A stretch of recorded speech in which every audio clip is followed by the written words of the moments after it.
Bienvenidos, hermanos. Nos alegra tenerles esta mañana aquí. Qué placer es volver a verles. Amén.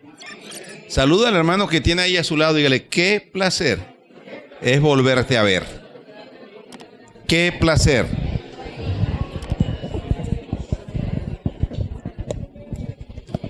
Nos alegra verle. Vamos a ver a los niños que puedan subir. Los niños pueden subir. Bueno, le damos gracias al Señor porque esta semana que pasó nosotros pudimos estar el día lunes, martes, miércoles y jueves en Tierra Alta. Y pudimos acompañar también al pastor Luis y a los hermanos de la iglesia en un culto muy especial. La iglesia que tenemos allá, una iglesia hija nuestra, y yo quiero, verdad, animarles para que al menos oremos por el hermano Luis, su esposa y la iglesia. ¿Cuántos van a orar por la iglesia? ¿O estamos orando por la iglesia? La idea de nosotros es poder ir con un grupo este año. Ojalá por allá en el mes de noviembre o diciembre. Noviembre habíamos dicho, ¿cierto, Rocío? Pero ellos están muy bien. La iglesia está creciendo. Así que es una bendición que los apoyemos también orando y lo que pudiéramos en cuanto a la economía también. Ellos necesitan un lote y un lote de terreno vale más o menos 20 millones de pesos, pero nosotros creemos que Dios es nuestro ayudador y puede proveer para eso, ¿cierto? Y pregunto, ¿a cuánto les gustaría ir más o menos en noviembre a Tierra Alta? A los que les gustaría ir. Claro, ir. Acompañarle mínimo 3 días y estar con ellos. Hoy empezamos una nueva serie que tiene que ver con nuestro Dios. La singularidad de Dios. Y eso no es más que decirles que nuestro Dios es único. Nuestro Dios es único. No hay otro Dios como nuestro Dios. Nuestro Dios es soberano. ¿Cuántos creen que nuestro Dios es soberano? Y quiero invitarle que abra su Biblia en el libro de Isaías, del profeta Isaías. Es en el Antiguo Testamento. Capítulo 45 del libro de Isaías, del profeta Isaías. Y este pasaje me llama la atención, pero porque inicialmente está hablando de un rey persa que se llamó Ciro, rey persa. ¿Y cómo es que nuestro Dios llama a Ciro, que es un rey extranjero? No es un rey del pueblo de Israel, pero Dios lo llama, lo separa para servirle a él como instrumento en la mano de Dios. Y eso me llama la atención porque eso nos muestra que Dios es único y Él hace como Él quiere. Nosotros debemos comprender hoy que Dios es soberano. Y eso implica que Dios es Dios en los cielos, en la tierra, debajo de la tierra y en todo el universo. Eso es maravilloso. Y yo quiero leer del versículo, voy a leer el versículo 5 y 6, que quiero meditar ahí, pero voy a leer desde el 1 al 6. Dice así: así dice Jehová a su ungido. Escuche eso. Así dice Jehová a su ungido.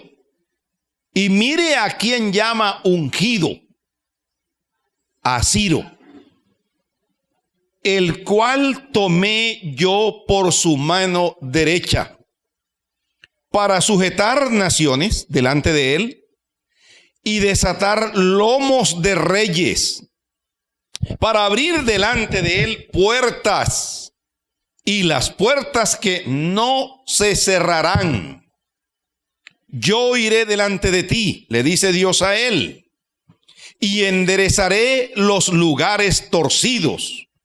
Quebrantaré puertas de bronce y cerrojos de hierro haré pedazos. Y te daré los tesoros escondidos y los secretos muy guardados. Y quiero que ahora subraye esta parte.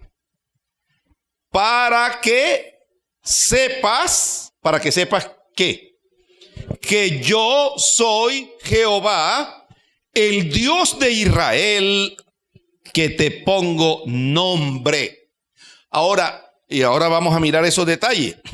Dios escoge a un rey extranjero, pagano, y le dice, mira, yo iré delante de ti, haré esto, te daré los tesoros escondidos, yo te he llamado, te he ungido, pero quiero que sepas. Vaya, ¿y qué es lo que Dios quiere que sepa?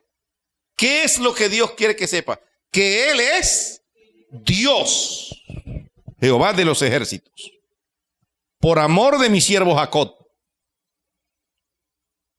y de Israel mi escogido. O sea, Dios permite que un rey pagano sea usado por Él.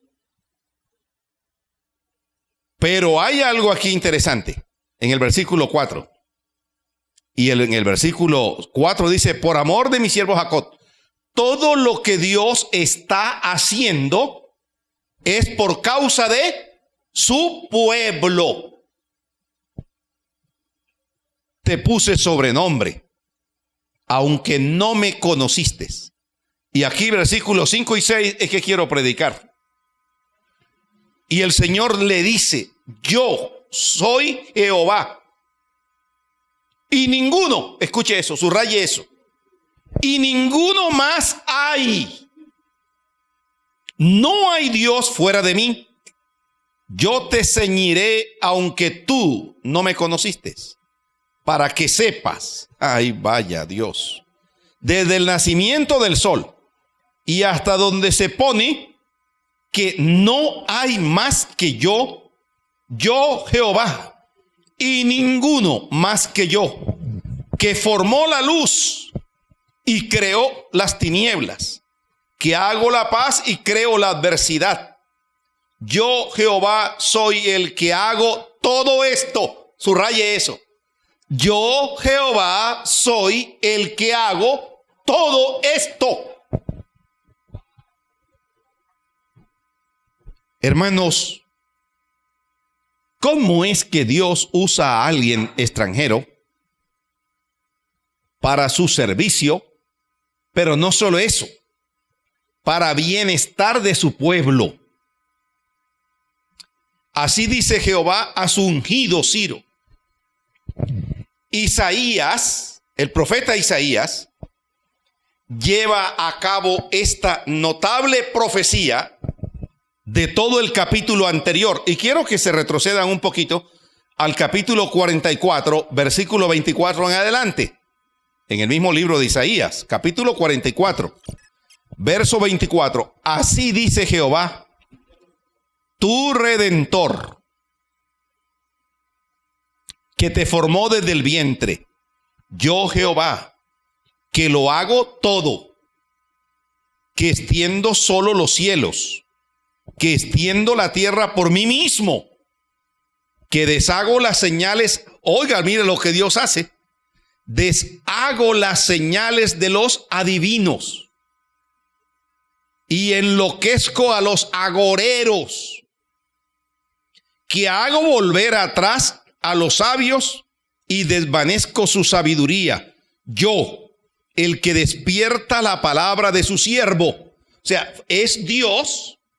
Eso de despertar, digamos así, que despierta la palabra, es que Dios va ahora a usar a este hombre y cumple el consejo de sus mensajeros, que dice a Jerusalén seré habitada y a las ciudades de Judá reconstruidas serán y sus ruinas reedificadas, que dice a las profundidades secaos y tus ríos haré secar, que dice de Ciro es mi pastor. Mire lo que Dios dice, y cumplirá todo lo que yo quiero.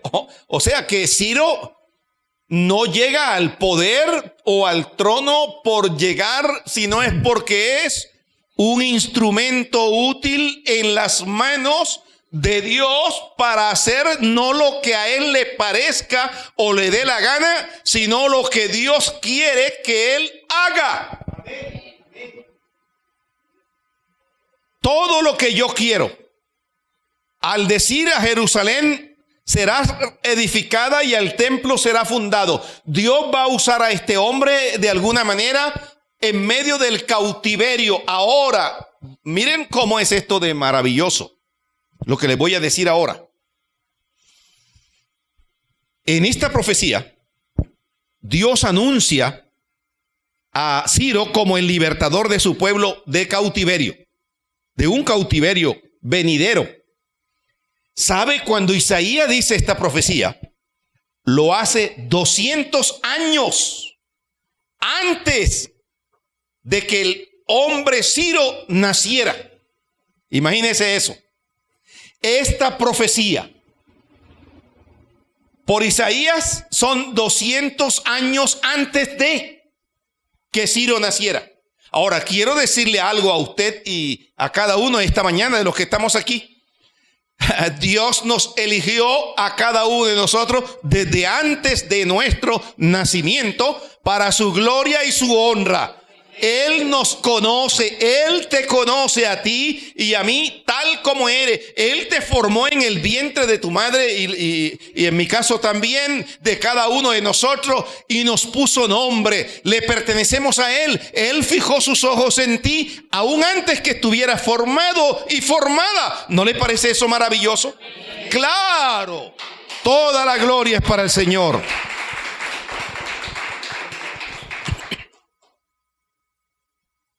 Ciro podría mirar hacia atrás en su vida y su carrera y ver cómo el Señor lo sostuvo por su mano todo el tiempo para sujetar naciones delante de él y desatar lomos de reyes.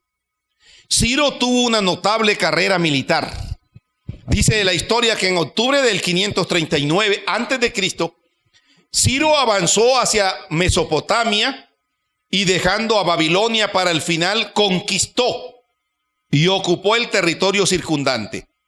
Al ver en qué dirección soplaba el viento, Nabonido de Babilonia abandonó su ciudad, dejándola a cargo de su hijo Belsasar.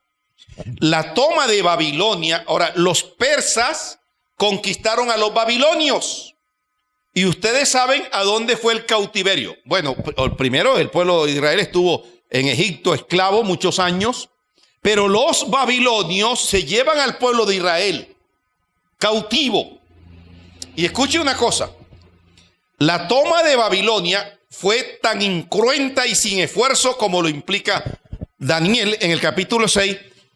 No fue Ciro lo que movió a Dios a actuar para que el pueblo que estaba cautivo regresara de la cautividad, sino la condición y el clamor de su pueblo. Todo lo que Dios hace, sencillamente lo hace por amor y misericordia a su pueblo. A ustedes y a mí. Fue por amor a ellos. Y respecto a nosotros, la Biblia dice que Dios nos ama con amor eterno. Ahora bien, no voy a centrar mi predicación en Ciro. No, en nuestro Dios que es único, excepcional y sin comparación. No hay otro Dios como nuestro Dios. Esta semana que pasó, estábamos en Tierra Alta con unos pastores, 62 pastores, personas. Algunos de muy lejos, de 8 horas de camino. Y un día de esos, casi era el mediodía y se estaba opacando el cielo y los hermanos estaban cocinando en medio del patio de la iglesia el almuerzo, haciendo el almuerzo. Cuando yo miré al cielo, vi que estaba para llover. Y le dije a uno de los hermanitos, un señor de edad que estaba ayudando, viene el agua. ¿Y sabe qué me dijo él? Hermano, nuestro Dios es maravilloso. Nuestro Dios es soberano.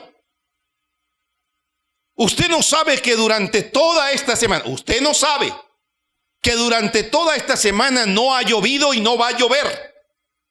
Y yo dije, pero ¿y este señor es conocedor de los tiempos? Y me di cuenta que no, pero él sí conoce a Dios. Y lo que me estaba tratando de enseñar él, y creo que el Señor es, oye, yo soy soberano. Envío la lluvia cuando quiere y el sol sale cuando yo quiero. Dios es el que extiende las cortinas de los cielos. Y yo dije, vaya, qué lección me ha dado Dios a través de este hombre sencillo, campesino, que sencillamente está cocinando aquí. Y él no sabía, ni sabe, que hoy yo venía estudiando sobre este pasaje, sobre la soberanía de Dios, el hecho de Dios ser singular. ¿Qué dice este texto? Éxodo 15, 11. Éxodo, capítulo 15. Versículo 11. Hermano, nosotros a veces ignoramos cuán grande es nuestro Dios. ¿Cuán grande es nuestro Dios? Éxodo 15, 11. Dice, ¿quién como tú, oh Jehová, entre los dioses?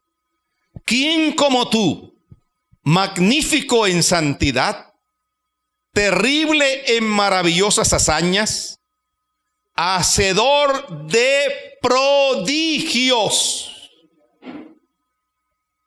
Extendiste tu diestra y la tierra los tragó. ¿Cómo condujiste en tu misericordia a este pueblo que redimiste? Lo llevaste con poder a tu santa morada. ¿Quién como tú, Jehová, entre los ejércitos? Todo este país y el mundo entero. Y aún un general ayer reconociendo que el encuentro de estos niños es un milagro. Les soy sincero, yo pensé que estos niños estaban no solo desaparecidos, sino muertos. Aunque estaba orando, me pasó como los creyentes que estaban orando en la casa de una señora María.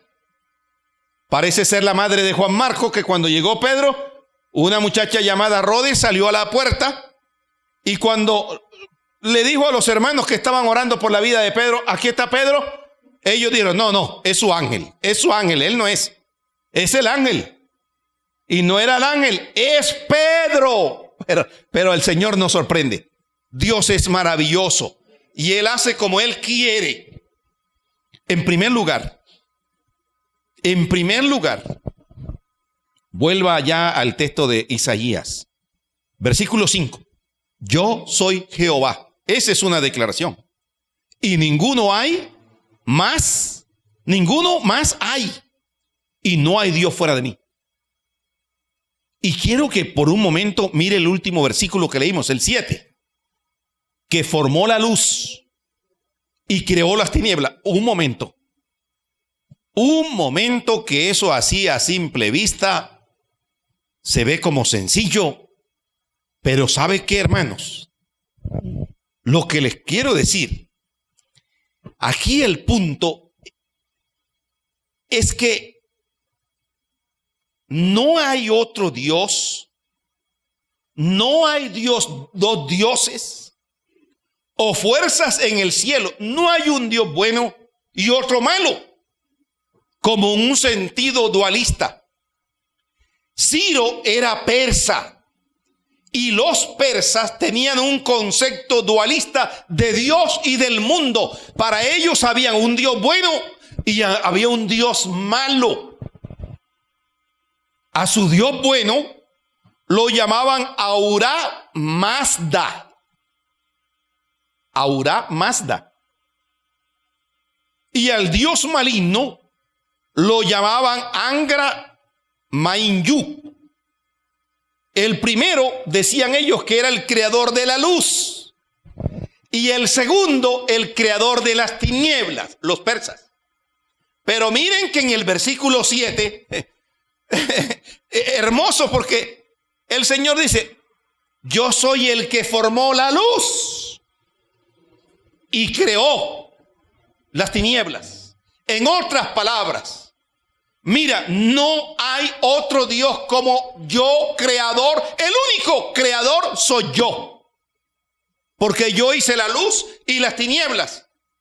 Ahora, lo que Dios hizo, la naturaleza, el cielo, todo, no es para adorarle. Los cielos cuentan la gloria de Dios y el firmamento, ¿qué es lo que hace? Anuncia la obra de sus manos. ¿Qué significa eso? No hay otro Dios creador como nuestro Dios. Nuestro Dios, en primer lugar, hermano, es creador. Yo soy el que hago esto, el que hago esto, el que hago esto. Él creó la luz y las tinieblas. Ningún otro Dios puede igualar su poder. Apocalipsis 4:11 dice, digno eres, Señor, y Dios nuestro, de recibir la gloria y el honor y el poder, porque tú creaste, mire esa declaración, ¿creaste qué? ¿Algunas cosas? Todas las cosas. Tú creaste todas las cosas. Dios es creador. No el que inventó, el que crea, porque los que inventan a partir de la materia existente. Dios es creador de todas las cosas. Él creó los cielos y la tierra. Tu vida, mi vida, y por su voluntad existen y fueron creadas. El Salmo 8, versículo, bueno, no vamos a leer este texto, pero pueden tenerlo ahí. El Salmo 8, del versículo 3 en adelante, también habla de las maravillas de Dios. Así que, en primer lugar, Dios es creador. No hay otro Dios que crea. Pero Dios no tiene opuesto. Satanás no es y nunca ha sido el opuesto de Dios. Hay un solo Dios. Él no es el autor del mal, pero Él permite las adversidades. Pero aún en medio de las adversidades, ¿sabe con qué propósito las permite? Para que podamos confiar plenamente en Él. A través de las adversidades podemos conocer mejor a Dios, porque Él pasa con nosotros las adversidades. Dígale al que está ahí a su lado, el Señor pasa contigo las adversidades. No te arrugues. No te arrugues.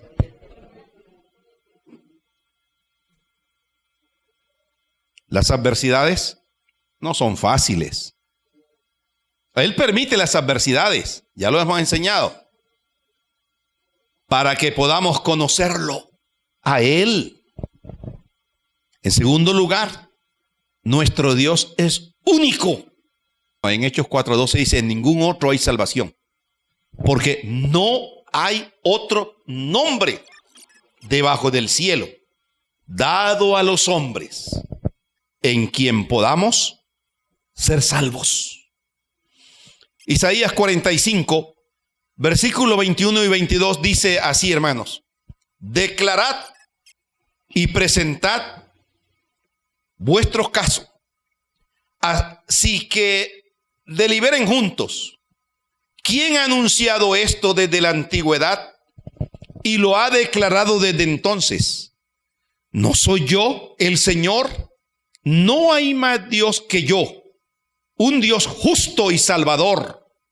No hay ninguno fuera de mí.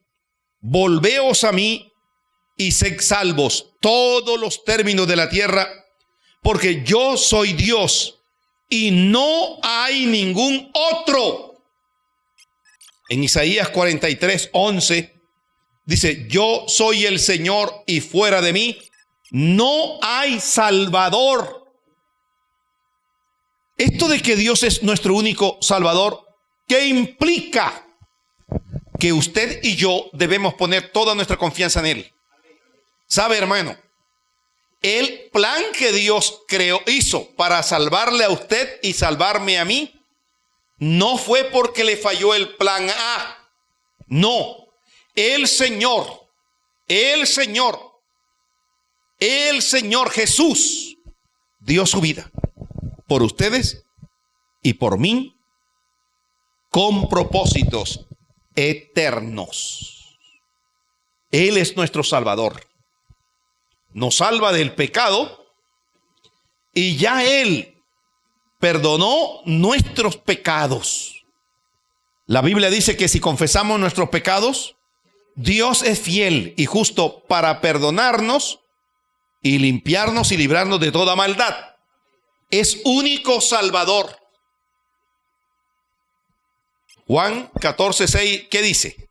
Juan 14:6. Jesús dijo, yo soy el camino, la verdad y la vida. Nadie viene al Padre si no es por mí. Ahora, el propósito de Dios es que nadie se pierda, sino que todo ser humano proceda al arrepentimiento, crea en Él. No hay otra forma de ser salvo. No es por mi esfuerzo, no es por mis capacidades. ¿Se acuerdan el carcelero de Filipo? Cuando vio que todos los presos, que las cadenas de los presos se habían caído y las puertas estaban abiertas, ¿sabe qué dijo él después de aquel temblor? ¿Sabe qué dijo? ¿Qué debo hacer? ¿Qué debo hacer? Generalmente nosotros estamos pensando en qué puedo hacer para ser salvo, y algunos piensan que es añadiendo obras y obras.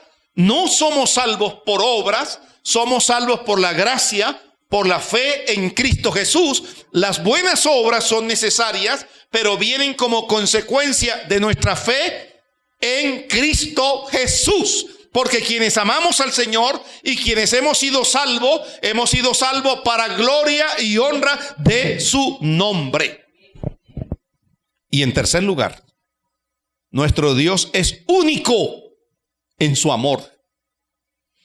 El Salmo 103, versículo 8 dice, misericordioso y clemente es Jehová, lento para la ira y grande en misericordia. También aprendemos de la palabra del Señor que la misericordia para cada uno de nosotros es nueva, cada día, cada mañana. La misericordia no es más que el favor de Dios para con nosotros. Ninguno de nosotros merece estar aquí, pero estamos aquí por su gracia, por su misericordia, por su favor. Romanos 5:8 dice, mas Dios muestra su amor para con nosotros en que aún siendo pecadores, ¿qué pasó? Cristo Jesús murió por nosotros. Y no podemos pasar por alto el hecho de que Dios ha demostrado su amor para con nosotros. Cuando tú lees Juan 3:16 dice, porque de tal manera amó Dios al mundo que ha dado a su Hijo unigénito para que todo aquel que en él cree no se pierda, mas tenga vida eterna en Cristo Jesús. Entonces, mis hermanos, tres cosas. Nuestro Dios es único. Vuelva al texto de Isaías. Isaías 45. 5. Yo soy Jehová. Miren esa declaración. Isaías 5. 45, 5. 45, 5. Y ninguno más hay. No hay Dios fuera de mí. Yo te ceñiré, aunque tú no me conociste, para que sepas que desde el nacimiento del sol y hasta donde se pone, que no hay más que yo. Y eso, ¿qué le dice a uno? Eso le muestra a uno que nuestro Dios ¿es qué? Soberano. Único, subraye eso. Que formó la luz y creó las tinieblas. Que hago la paz, mire estos contrastes. Creó la adversidad, la permite. Yo, Jehová, soy el que hago todo esto. Así, hermano, que las adversidades no son accidentales. Las adversidades hacen parte del propósito de Dios.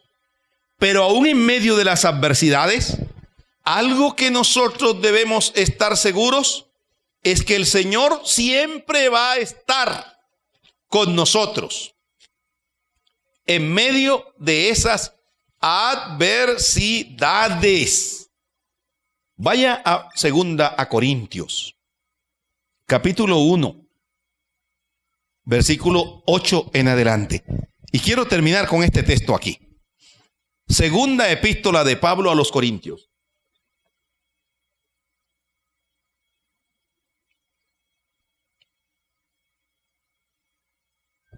Versículo 8.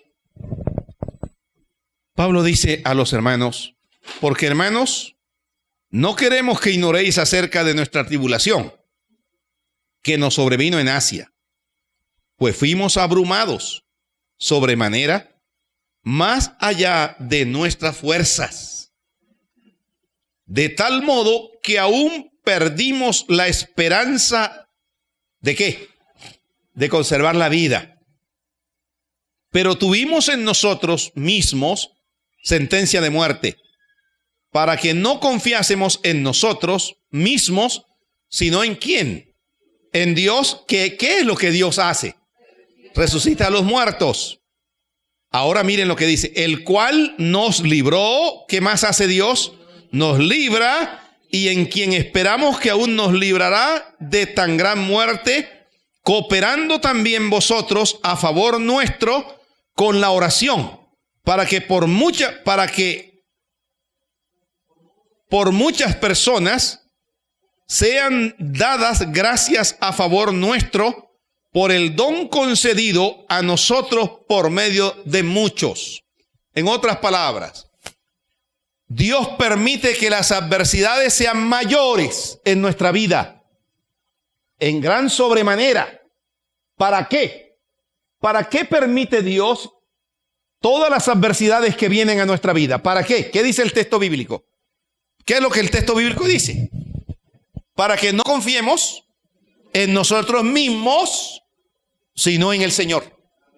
Hermanos en Cristo, queremos que conozcan los problemas y sufrimientos que tuvimos en la provincia de Asia. Fueron tan tremendos que casi no pudimos soportarlos. ¿Usted ha tenido alguna adversidad estos días? Y ha dicho: ¿hasta cuándo, Señor? Y hasta creímos que íbamos a morir. Eso es sentencia de muerte. Hay adversidades que vienen a nuestra vida, señor Juan, que aún pensamos que vamos a salir mal librados de ellas, pero en realidad nos sentíamos como condenados a muerte. En otras palabras, Pablo tuvo muchas adversidades. Recuerden algunas: naufragios, cárcel, ¿qué más? Apedreado, azotes. Vaya, ¿cuándo ha sido usted azotado? ¿Cuándo usted ha naufragado? No. Pasó hambre, lucha, dificultad, encadenado en un cepo. Yo nunca he estado preso, gracias al Señor. Pero un día fui a Bellavista a visitar allá a los hermanos, a predicar allá. Había un instituto bíblico. Hay un instituto bíblico de la confraternidad. Camilo sí ha estado preso varios días.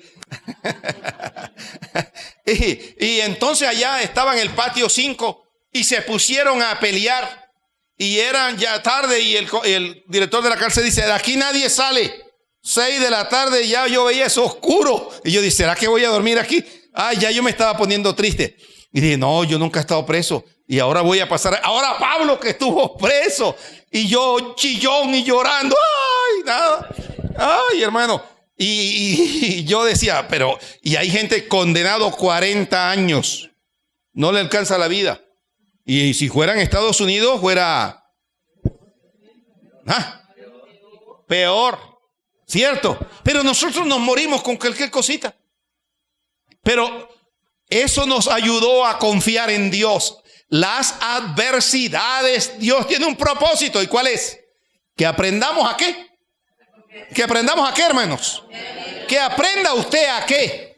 A confiar en Dios, que puede hacer que los muertos vuelvan a la vida, y no a confiar, Jenny, en nosotros mismos.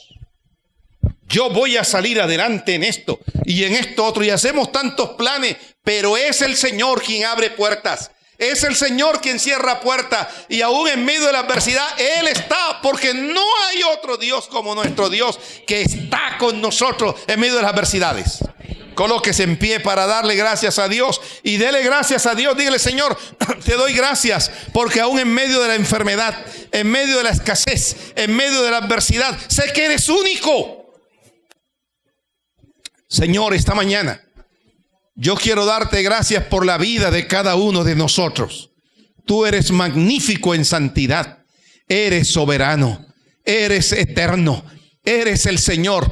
Eres singular. No hay otro semejante a ti. Por eso quiero alabarte. Por eso quiero bendecirte. Por eso quiero adorarte esta mañana. Señor, tú conoces las adversidades por las que cada uno de nosotros pasa.